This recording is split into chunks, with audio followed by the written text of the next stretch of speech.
Hello, वहीं रखे रहा करो। ठीक, तो हो गया आपका जो है थर्मोनिक इमिशन हो गया, जिसमें हम मेटल को क्या करते हैं, हीट करते हैं। फिर आपका फील्ड इमिशन हो गया, जिसमें हम फील्ड डेवलप करके इलेक्ट्रॉन वहाँ पर इजेक्ट करते हैं। फिर हो गया इलेक्ट्रॉन गिर रहा है, इलेक्ट्रॉन इजेक्ट हो रहा है। और जो सबसे इम्पॉर्टेंट पोर्शन जिसको आज हम पढ़ना चाह रहे हैं वो होता है photo electric effect. Photo electric effect में क्या होता है कि लाइट गिरती है और वहाँ से इलेक्ट्रॉन बीम निकलता है। ये फिनोमेना कह रहा था फोटो इलेक्ट्रिक इफेक्ट कि when light of high frequency incident on surface of metal, then electron ejected from the surface of metal, this phenomena is called photoelectric effect। उसमें कुछ चीज़ें जैसे वर्क फंक्शन, पहले हम इसके बारे में पढ़ लें तो फिर आगे हम वो फोटो इलेक्ट्रिक पे आ रहे हैं। ये क्या होता है कि minimum energy required to eject the electron from the surface of metal is called work function. कम से कम एनर्जी जिससे इलेक्ट्रॉन इजेक्ट हो जाए। एक्चुअली इलेक्ट्रॉन इजेक्ट क्या हो जाए, कैसे क्या होता है इसमें कि ये इलेक्ट्रॉन्स ऐसे ऑर्बिट में ये रिवॉल्व कर रहे हैं और ये अट्रैक्टिव फोर्स लग रहा है इलेक्ट्रॉन नहीं, कि जब हम इनको कोई एनर्जी दे देते हैं, एनर्जी जब ये पा जाएंगे तो इलेक्ट्रॉन यहाँ से क्या करते हैं, इजेक्ट हो जाते हैं। इलेक्ट्रॉन को निकालना है तो जो फोटो इलेक्ट्रिक फिनोमेना में क्या हुआ कि जब हम लाइट यहाँ पर हाई फ्रीक्वेंसी की लाइट जब यहाँ इंसिडेंट होती है तो इलेक्ट्रॉन क्या होते हैं, इजेक्ट हो जाते हैं। उसमें जो वर्क फंक्शन है, हिंदी में कहते हैं कार्यफलन, इसका क्या मतलब होता है कि minimum energy required to eject electron from the surface of metal, कि यहाँ से जो कम से कम एनर्जी जो हो जिससे इलेक्ट्रॉन निकल जाए उसे कहा जाता है वर्क फंक्शन। ये लिखा है कि पहली बात phi naught is equal to आपका h nu naught and is equal to h c upon lambda naught होता है। न्यू नॉट थ्रेशोल्ड फ्रीक्वेंसी कहलाती, लेमडा नॉट थ्रेशोल्ड वेवलेंथ कहलाता। इसको अभी हम आगे बताएंगे आपको। फिर दिया it depends on nature of metal, मतलब एक मेटल है तो जब तक उसको चेंज नहीं करोगे तब तक फाई में कोई चेंज नहीं आएगा। अब जैसे हार्ड मेटल्स हैं, हार्ड मेटल का जो है इनका जो है लो और जो है फाई जो होता है सबसे, बस ये ध्यान दो फाई जो होता है सबसे कम जो होता है सीजियम के 1.9 इलेक्ट्रॉन वोल्ट होता है, सबसे कम इसी का होता है। तो वर्क फंक्शन, पहली बात तो इसकी यूनिट जो होती है, प्रैक्टिकल यूनिट होती है इलेक्ट्रॉन वोल्ट, और 1 इलेक्ट्रॉन वोल्ट होता है 1.6 10⁻⁻19 जूल। क्वेश्चन पूछा गया कि what is the practical unit of work function, तो क्या होती है, इलेक्ट्रॉन वोल्ट होती है। ठीक,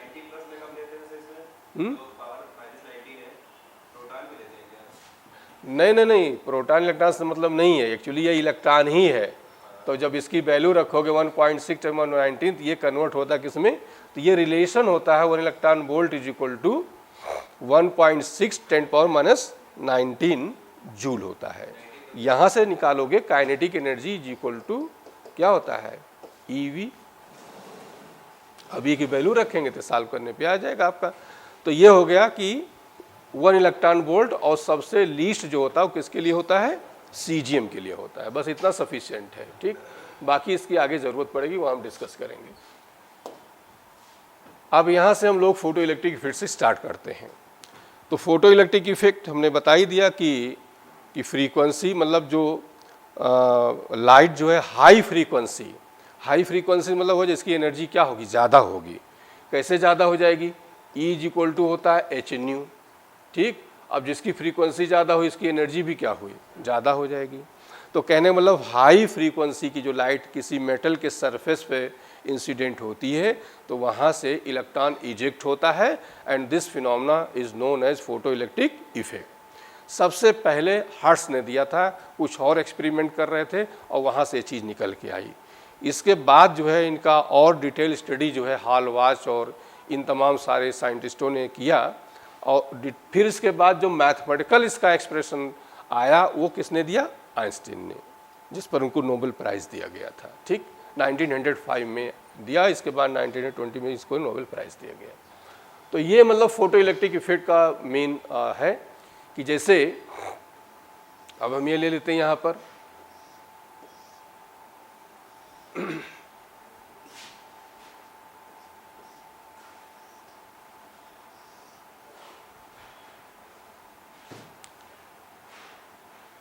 तो ये फ्रीक्वेंसी, जैसे लाइट यहाँ पर ये गिर रही है, यहाँ से इलेक्ट्रॉन ये इजेक्ट हो रहे हैं। तो ये जो इलेक्ट्रॉन्स हैं इनको नाम दिया गया फोटो इलेक्ट्रॉन्स।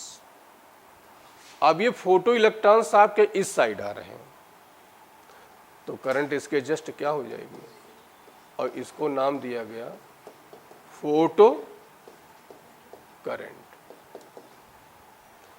सेल का ये नेगेटिव है, ये पॉजिटिव है। नेगेटिव का रीजन क्या हो गया, ये नेगेटिव हुआ, ये पॉजिटिव हुआ। इलेक्ट्रॉन यहाँ रिपेल होंगे, यहाँ अट्रैक्ट होंगे, इलेक्ट्रॉन्स इधर को मूव करेंगे। इसको तुम पॉजिटिव कर दोगे, इसको नेगेटिव करोगे तो इलेक्ट्रॉन अट्रैक्ट होंगे, इधर रिपेल होंगे, इलेक्ट्रॉन इधर को मूव नहीं करेंगे। तो हुआ क्या कि इलेक्ट्रॉन जो निकल रहे हैं इनका नाम हम लोगों ने रख दिया फोटो इलेक्ट्रॉन्स, और जो करंट इसकी वजह से हो रही है that is called photo current. तो सबसे पहले हर्ट्ज ने दिया इसके बारे में। इसके बाद जो डिटेल स्टडी इनकी एक्सपेरिमेंटल स्टडी वो दिया जो है हॉलवाच और लेनार्ड ने दिया। ठीक, तो ये फोटो इलेक्ट्रिक इफेक्ट है। अब इसमें जो है laws of photo electric effect, ठीक, इसमें 3-4 लॉ है जिसमें हम 2 मेन आपको जो ज़रूरत पड़ेगी। एक तो हम फ्रीक्वेंसी के बारे में पढ़ेंगे, एक इंटेंसिटी के बारे में पढ़ेंगे। ठीक, तो इंटेंसिटी के बारे में पहले सबसे पहले पढ़ते हैं। इंटेंसिटी ऑफ इंसिडेंट लाइट, इनके बारे में आते हैं। देखिए इंटेंसिटी का पहले मतलब समझ लो। इंटेंसिटी का मतलब होता है कि जैसे मान लीजिए लाइट आपका छोटे एरिया में इतने में लाइट पड़ रही थी, इतने में पड़ रही थी। अब हमने इंटेंसिटी बढ़ा देने का मतलब इसका एरिया क्या हो गया, लार्ज अमाउंट में लाइट पड़ने लगी है, ज़्यादा एरिया में पड़ने लगी है। तो जब ज़्यादा एरिया में पड़ने लगी तो इलेक्ट्रॉन भी ज़्यादा इजेक्ट होंगे, तो इलेक्ट्रॉन की संख्या बढ़ा देती है। इंटेंसिटी बढ़ाने से मतलब क्या हो गया कि इलेक्ट्रॉन का नंबर ऑफ इलेक्ट्रॉन्स इंक्रीज कर जाते हैं, और जो नंबर ऑफ इलेक्ट्रॉन्स इंक्रीज कर जाएंगे तो नेचुरल सी बात है करंट भी इंक्रीज कर जाएगी। इसका मतलब हो गया हम कर्व प्लॉट करें, इधर हमने कर्व प्लॉट कर दिया फोटो करंट में, और इधर लिख दिया हमने इंटेंसिटी ऑफ फॉलिंग लाइट, जो लाइट गिर रही है। तो ये देखते हैं कि ये क्या होगा, बढ़ता जाएगा, क्योंकि जब हम लार्ज अमाउंट में लाइट गिराएंगे तो लार्ज अमाउंट में इलेक्ट्रॉन्स इजेक्ट होंगे, और इलेक्ट्रॉन जब लार्ज अमाउंट में होंगे तो नेचुरल सी बात है कि करंट भी बढ़ जाएगी। It's mean on increasing intensity of incident light photo current increases, but there is no effect on kinetic energy of ejected electrons. जो काइनेटिक एनर्जी इलेक्ट्रॉन्स की है उन पर कोई इफेक्ट नहीं पड़ता है। मतलब काइनेटिक एनर्जी में और इंटेंसिटी में हम प्लॉट करते हैं तो ये कर्व आपका इस तरह जाता है, क्योंकि हुआ क्या है कि इलेक्ट्रॉन की एनर्जी नहीं बढ़ी है, इलेक्ट्रॉन की संख्या बढ़ गई है। नंबर ऑफ इलेक्ट्रॉन्स इंक्रीज कर जाते हैं, एनर्जी में कोई चेंज नहीं आता है। तो यहाँ से एक चीज़ ये समझ, इंटेंसिटी मतलब हो गया लार्ज अमाउंट में हम लाइट को गिरा रहे हैं तो लार्ज अमाउंट में इलेक्ट्रॉन्स इजेक्ट होंगे। तो सीधा कॉन्सेप्ट हो गया कि on increasing intensity of incident light photo current increases because number of photo electrons increases, but there is no effect on kinetic energy because the energy of there is no change energy of incident light, hence kinetic energy or velocity of electrons ejected electron does not changes, कोई फर्क नहीं पड़ेगा। ठीक, तो 2 बातें हमें लगता समझ में आ गई होंगी। इंटेंसिटी से मतलब हो गया अमाउंट बढ़ा देना, लार्ज अमाउंट में गिरेंगी लेकिन उनकी एनर्जी कोई इफेक्ट। अब आते हम लोग फ्रीक्वेंसी। पहली बात फ्रीक्वेंसी होती क्या है कि नंबर ऑफ ऑक्सीलेशंस पर सेकेंड। अब जैसे किसी को 1 सेकेंड में 10 लपड़ मार रहे हो, 10 ऑक्स हो गया उसकी फ्रीक्वेंसी। हम कह रहे हैं बढ़ा दो, 20 कर दो, तो नेचुरल से एनर्जी बढ़ी, वेलोसिटी बढ़ी। तो जब जो लाइट गिर रही है उसकी हम फ्रीक्वेंसी बढ़ाने का मीनिंग हो गया उसकी एनर्जी हमने क्या कर दिया, बढ़ा दिया। तो जितना तेज एक्शन उतने तेज रिएक्शन। तो जो इलेक्ट्रॉन इजेक्ट हो रहे थे उनकी एनर्जी और उनकी वेलोसिटी क्या करेगी, बढ़ जाएगी। अमाउंट में नहीं चेंज आएगा, फ्रीक्वेंसी बढ़ाने से अमाउंट में कोई चेंज, जितने 10 निकल रहे 10 ही निकलेंगे, ठीक। तो क्या हुआ, कर्व प्लॉट करें हम फोटो करंट में और फ्रीक्वेंसी में, कोई इफेक्ट नहीं पड़ेगा। इलेक्ट्रॉन की संख्या नहीं चेंज हो रही है, नंबर ऑफ इलेक्ट्रॉन्स चेंज नहीं हो रहे हैं, उतने ही थे, लेकिन जो निकल रहे थे उनकी एनर्जी बढ़ गई, ठीक। अब एनर्जी कैसे बढ़ गई, ये देखिए, काइनेटिक एनर्जी में प्लॉट करते हैं हम लोग, ये कर्व जाता है, ये न्यू नॉट, ये न्यू नॉट का मतलब देखिए, जब इससे ज्यादा फ्रीक्वेंसी कर रहे हो तभी जो है एनर्जी है बढ़ती जा रही है, और एक पर्टिकुलर फ्रीक्वेंसी से जो लाइट गिर रही है उसकी फ्रीक्वेंसी कम कर दोगे तो देखिए काइनेटिक एनर्जी क्या हो रही, निगेटिव। और काइनेटिक निगेटिव नहीं होती है, इसका मतलब पॉसिबल नहीं है, इसका मतलब इलेक्ट्रॉन इजेक्ट नहीं होंगे। This frequency is known as threshold frequency, जिससे वो फ्रीक्वेंसी जिससे इलेक्ट्रॉन इजेक्ट हो जाए, सरफेस पे आ जाए, वो जो फ्रीक्वेंसी होती है उसी को हम लोग कहते हैं थ्रेशोल्ड। जैसे किसी लपड़ मार रहे हो, एक मारा, दो मारा, जिस पर बिल्कुल तिलमिलाक रिएक्ट कर जाए, थ्रेशोल्ड थप्पड़ कहा जाएगा। ऐसे ही फ्रीक्वेंसी होती है कि जिस पर इलेक्ट्रॉन क्या हो जाए, इजेक्ट हो जाए, सरफेस पे आ जाए, that frequency is known as threshold frequency. उससे कम में काइनेटिक एनर्जी क्या हो रही, निगेटिव हो रही है, ठीक। तो दो बातें हमारे पास आएंगी, और ये जो थ्रेशोल्ड फ्रीक्वेंसी है और थ्रेशोल्ड वेवलेंथ, दो बातें आएंगी। ये कहाँ आता है, वर्क फंक्शन में। तो phi naught is equal to h nu naught, और ये होता है एच सी अपॉन, इसे कहते हैं थ्रेशोल्ड फ्रीक्वेंसी, इसे कहते हैं थ्रेशोल्ड वेवलेंथ।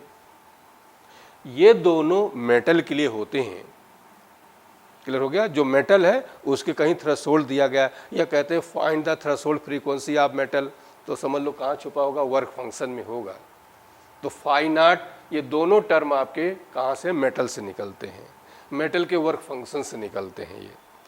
तो अब यहाँ जरा ध्यान दो, ये थ्रेशोल्ड फ्रीक्वेंसी में हमने क्या कहा, minimum frequency for which electron ejected from the surface of, और थ्रेशोल्ड वेवलेंथ क्या हो जाएगा, मैक्सिमम वेवलेंथ। मैक्सिमम वेवलेंथ मतलब कि अधिक, उससे ज़्यादा कर दोगे तो नहीं निकलेगा।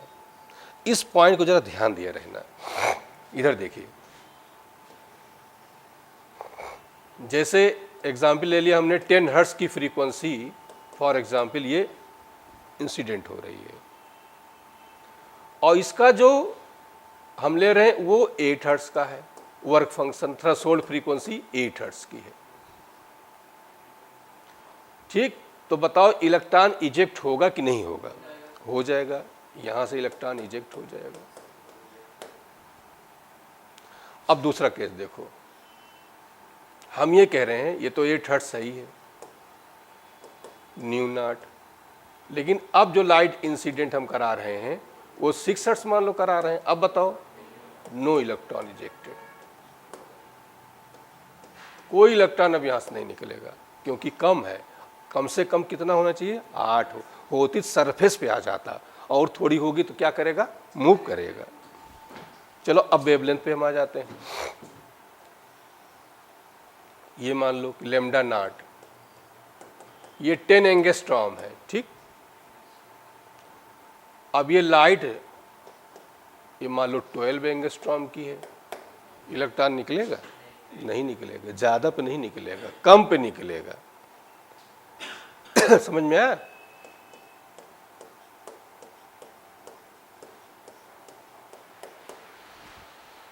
अब बताओ, लैम्डा नॉट मान लो यहाँ पे 10 एंगस्ट्रॉम है, और लाइट ये 9 एंगस्ट्रॉम की है।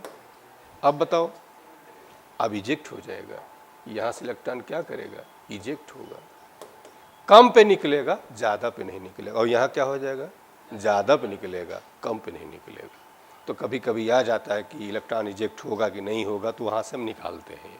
तो आगे बढ़ रहे हैं अब हम लोग, ठीक। बता ही दिया इसके बारे में हमने, थ्रेशोल्ड वेवलेंथ के बारे में बता दिया। अब ये stopping or cut off potential, इसके बारे में समझिए। कट ऑफ पोटेंशियल या स्टॉपिंग पोटेंशियल क्या होता है कि minimum potential, reverse potential due to which no current flow in circuit, no electron can ejected from the surface of metal is called cut off potential. क्या किया हमने, ये जो है इसको थोड़ा सा,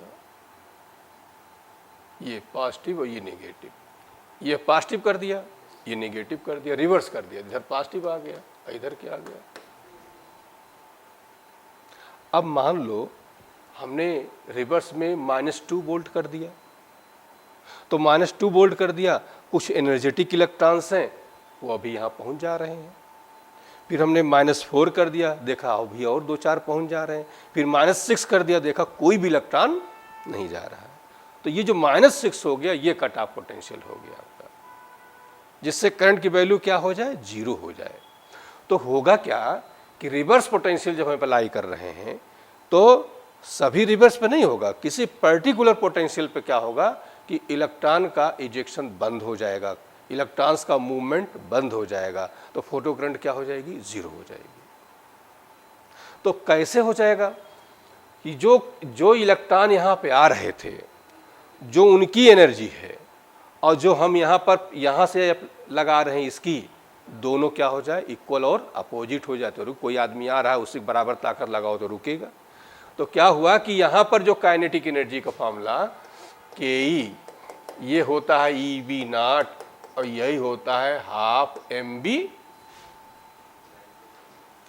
B0 cut off potential, m mass of electron, v velocity of electron.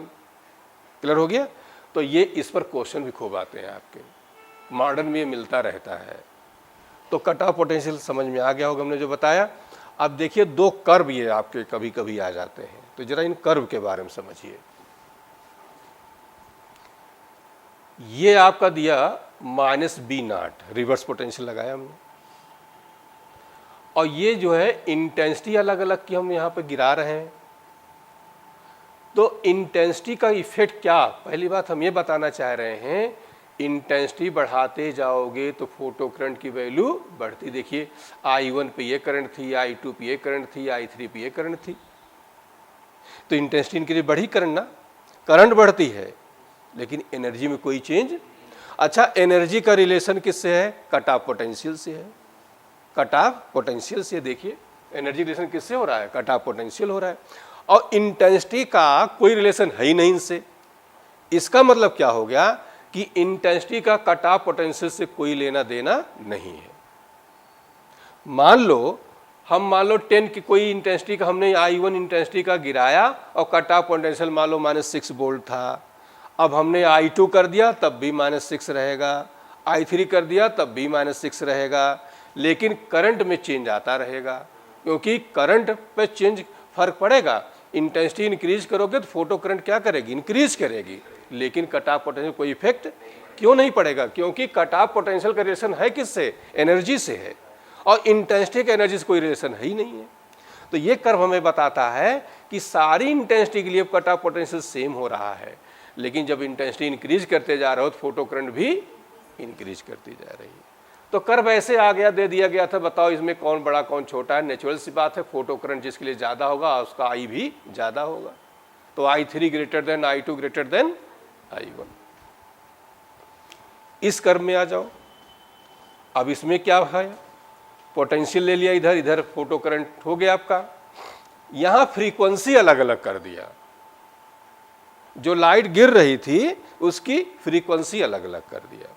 जब फ्रीक्वेंसी अलग अलग कर दोगे तो फ्रीक्वेंसी डिपेंडेंस किससे है बता दो, एनर्जी से है। फ्रीक्वेंसी इंक्रीज करते हो तो एनर्जी क्या करती, इंक्रीज करती है, और इंक्रीज का रिलेशन किससे है, कट ऑफ पोटेंशियल से है।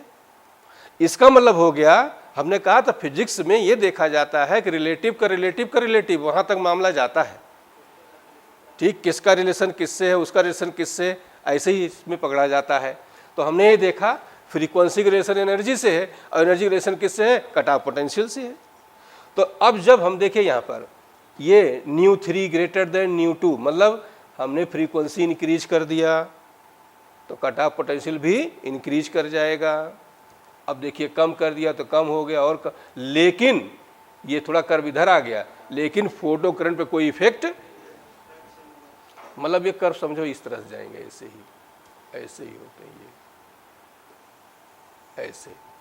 मतलब क्या हो गया, फोटो करंट पे इफेक्ट नहीं पड़ेगा क्योंकि फ्रीक्वेंसी नंबर ऑफ इलेक्ट्रॉन पर कोई असर नहीं डालती, कोई इफेक्ट नहीं डालती है।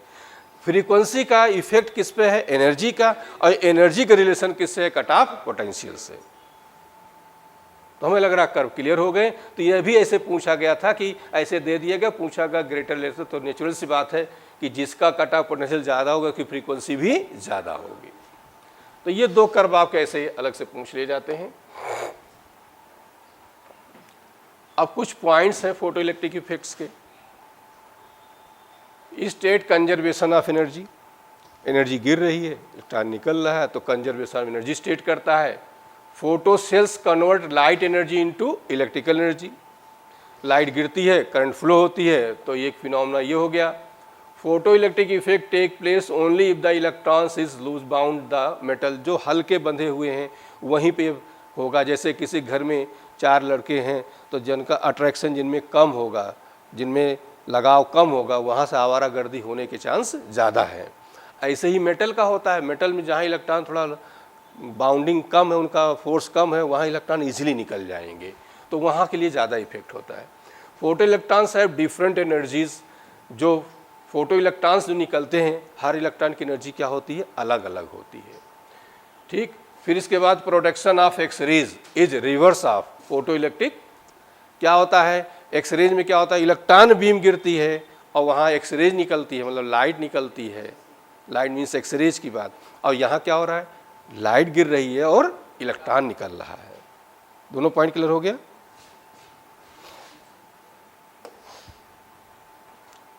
अब जरा देखो इनको यहाँ से। एक्चुअली हमने बताया कि बहुत दिनों तक यह था कि इसका कोई मैथमेटिकल एक्सप्रेशन नहीं आ रहा था और केवल ऑब्जर्वेशंस आ गए, सब चीज़ आ गया, लेकिन कोई मैथमेटिक्स नहीं आ रही थी।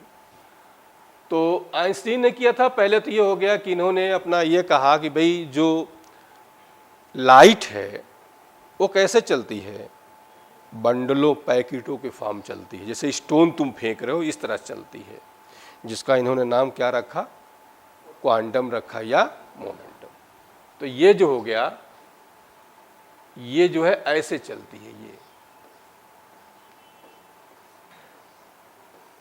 और ये इन्होंने कहा कि भाई जो एनर्जी हर एक फोटॉन की होती है वो hν, और फिर यही हो जाएगा hc/λ। बोलो, यहाँ से h की जो वैल्यू आ जाएगी E/ν, तो जूल सेकेंड, इसका होगा सेकेंड पावर माइनस ऊपर जाएगा सेकेंड हो जाएगा। ये SI यूनिट हो गया h का। इसकी वैल्यू क्या होती बताओ,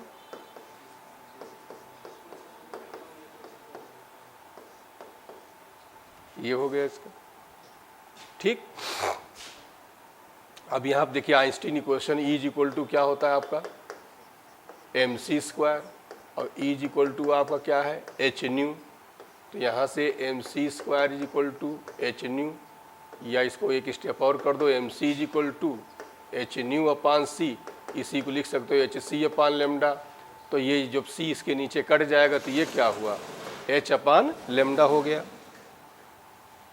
अब m × c क्या हुआ, मोमेंटम हुआ, मास इंटू वेलोसिटी। तो ये आपका मोमेंटम का फार्मूला आ गया आपका, P = mc = hν/c = h/λ। इस पर क्वेश्चन मिलेंगे आपको।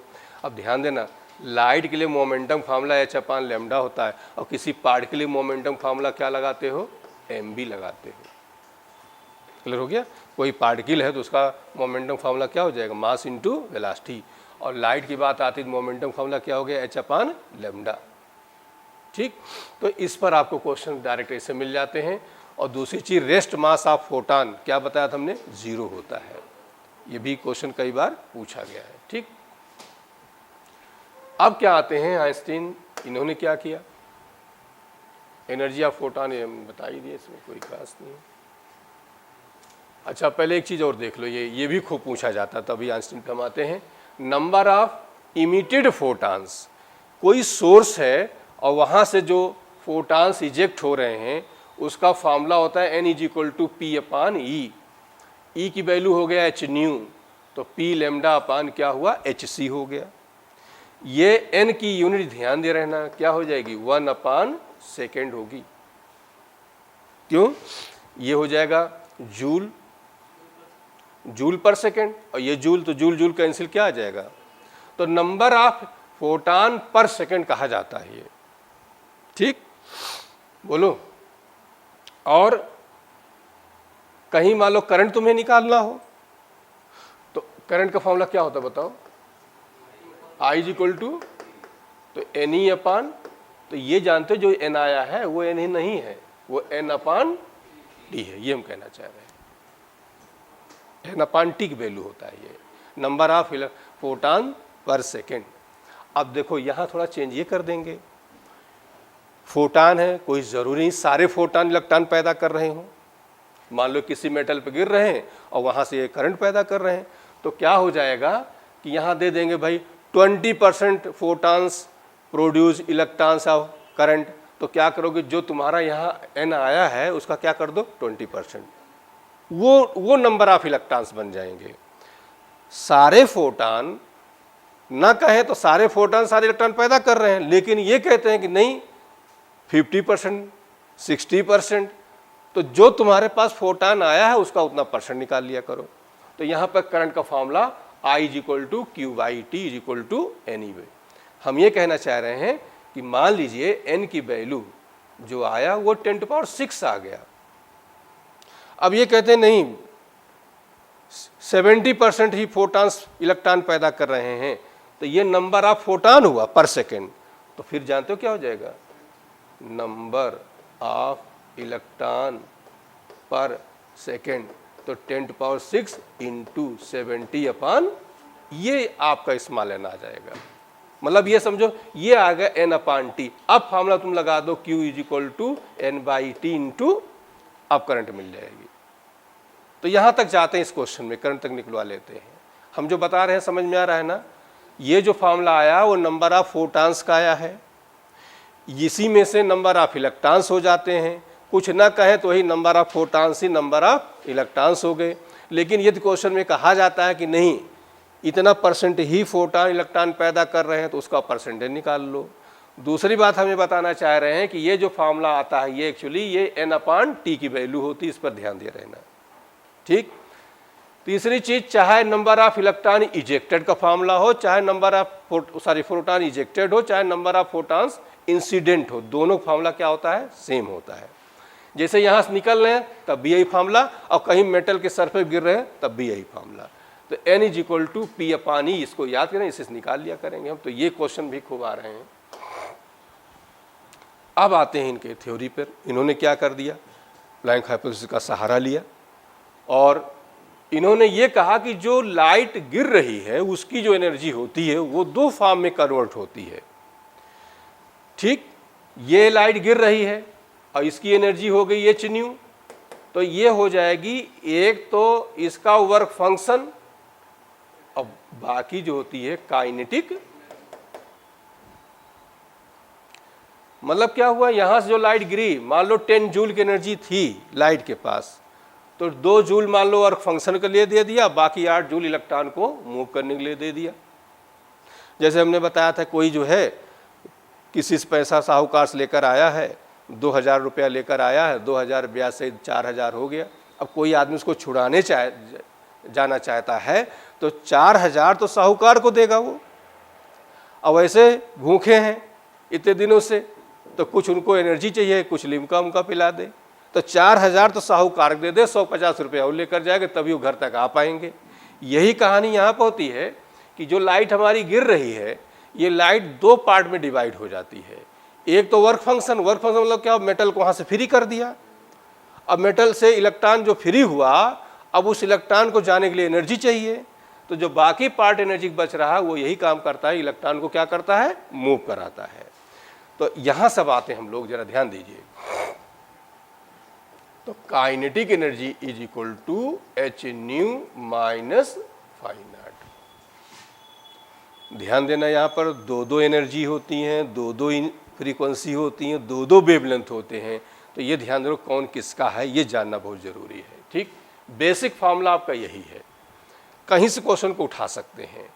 तो देखिए, काइनेटिक एनर्जी जो कन्वर्ट होगी आपकी, एक तो हो जाएगी और एक हो जाएगी, ये जो है इतने फॉर्म में आ जाएगी। m जो है मास ऑफ इलेक्ट्रॉन है, v वेलोसिटी ऑफ इलेक्ट्रॉन है, v not cut off potential है, ये चार्ज हो गया। अब ये जो कन्वर्ट होता है, इसको जरा देखो, के ई बराबर, एक तो यही सीधे हो गया, अब एक देखिए ये हो जाएगा।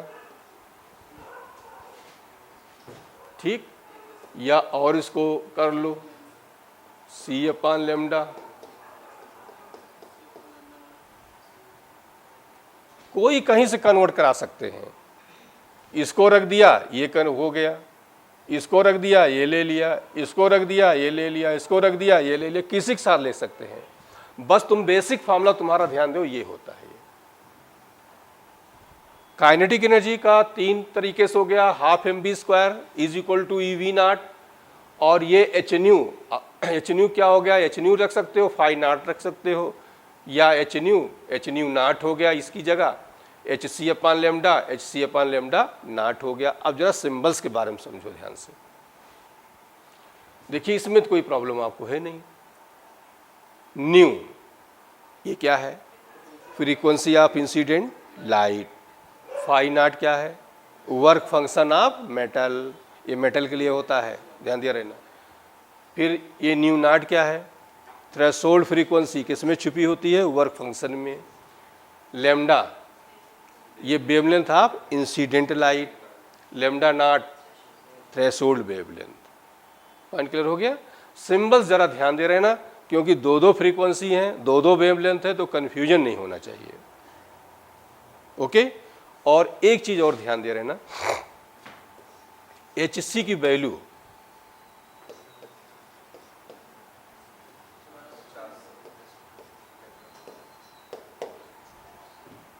या